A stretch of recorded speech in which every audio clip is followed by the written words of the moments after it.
Първият фестивал на меда, който се организира от Съюза на българските пчелари и се провежда едновременно в 10 града на страната, не подмина и град Добрич. Той се провежда под патронажа на областния управител Желязко Желязков и със съдействието на община Добрич. Пред бившето кино Родина, добричлиите, които са привърженици на чистата природна храна, каквато са медът и пчелните продукти, се срещнаха с пчелари от региона и опитаха от тяхната продукция. Нека фестивалът бъде и своеобразен индикатор за място на отрасъла, който въпреки известни трудности се развива успешно. За това говорят две цифри.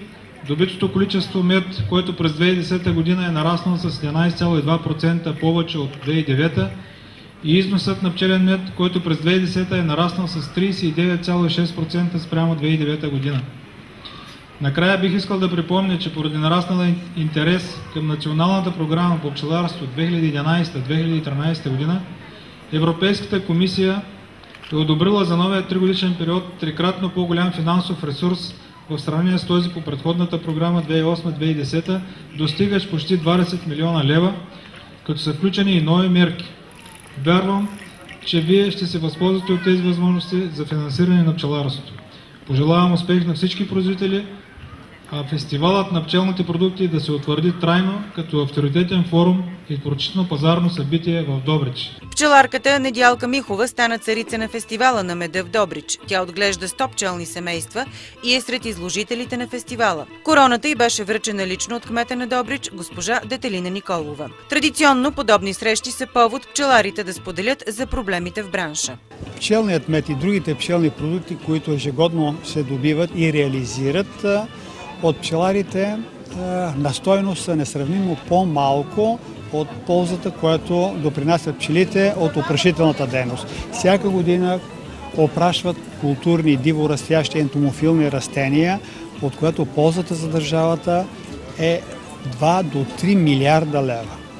Тези средства постъпват в бюджета, но пчеларите не получават нищо срещу това. И ние, изхождайки от тази база, искаме пчеларството да стане приоритетен подотрасъл, така както е с месото и с млякото, да бъде наравно с тях, и така както те получават помощи, така искаме и ние. И не искаме много. Нашето преспятание показва, че са недостатъчни от порядка на 20 евро или 40 лева на регистрирано пчелно семейство. Какво означава това? Пчелинът се регистрира по една наредба, номер 27, задължително. Но пчеларите в страната по една и друга причина не се регистрират, тъй като за това трябва да заплатят и се опасяват от контрол или не знам какво. Но тези, които са регистрирани, те са легитимни пред държавата и те могат да получат тази помощ. Държавна помощ от порядка на 40 лева на пчелно семейство. Впечатленията на Михаил Михайлов са, че все повече млади хора у нас започват да се занимават с пчеларство, тъй като са стимулирани от европейското подпомагане в сектора.